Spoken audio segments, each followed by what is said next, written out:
Here to discuss the governor's budget proposal is Democratic Senator Kelda from the Joint Finance Committee. First off, thanks for joining us here today. Great to be here. All right, so obviously the governor's budget covered a lot of things, a lot of subjects. Education, one of the topics that is going to be obviously front and center for a lot of these discussions moving forward.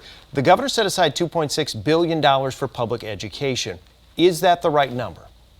Well, I'm a parent of 3 young kids and a product of public education. I think there is no more important investment that we can make in our state's future and our economy than investing in our kids and in education. So I'm delighted that the governor has prioritized public education, especially when you consider that Wisconsin, which used to be vaunted for its public education system, has really underinvested for so many decades. Another big topic is going to be tax cuts. Obviously, both sides want tax cuts here. Republicans want a flat tax. The governor proposes a 10% tax cut here for certain incomes. Is there a medium ground here? Is there a level for compromise? I mean, I think the governor's budget is the compromise, right? The vast majority of Wisconsinites don't think that the wealthiest among us, the billionaires, need a massive tax cut. That's what the Republicans have proposed, something that would bust our future budgets and create a massive deficit. What the governor has proposed, by contrast, is a reasonable middle-class tax cut. It's almost across the board 10% tax cut for people who earn $100,000 or less, or married couples that earn $150,000 or less. And that's a permanent tax cut that will go right back into those families' pockets. Shared revenue obviously is going to be another topic here. The governor proposes 20% sales tax going to that shared revenue. Is that, again, an appropriate number? I think so. Once again, our local governments are where so many services are delivered. When you think about public safety, fire, police, EMS, they have been starved for a long time of resources. And so this is, again, a long overdue investment in our local government so that they can continue to pave our roads, keep us safe, and clear the snow. The governor proposed a big funding for getting a 12-week stretch here for a lot of employees that would be able to have family leave. Some of your Republican colleagues are going to say that the state of Wisconsin is already competitive compared to what other states are doing in this department. Is that true? No, I think the numbers very clearly show that Wisconsin is exporting our talent. Our bright young people are leaving the state because they know that it's difficult for them to find affordable housing. They can find better opportunities elsewhere.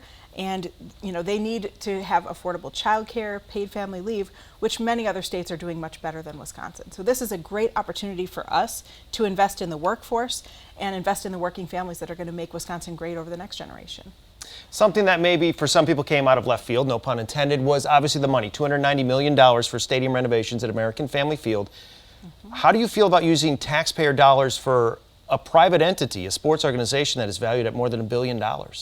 Well, this is something that I think there's going to need to be a lot of discussion about, because I think there are a lot of people who don't want to see our taxpayer dollars going to a private entity, especially one that's so profitable.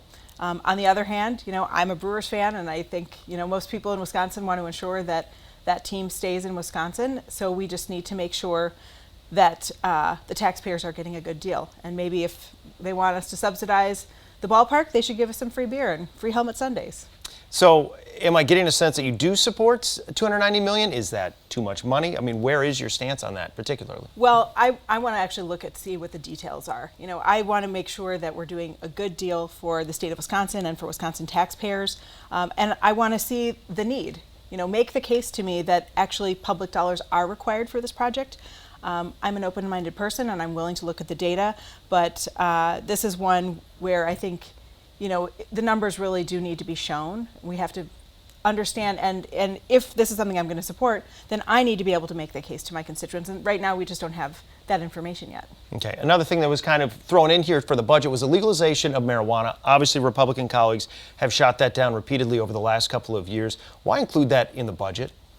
Well, it's a huge economic issue. Wisconsin is an island of prohibition. We are surrounded by states that have decriminalized marijuana. They regulate it, they tax it, and those states are not falling apart. In fact, many of them are outperforming us in so many areas, including economically.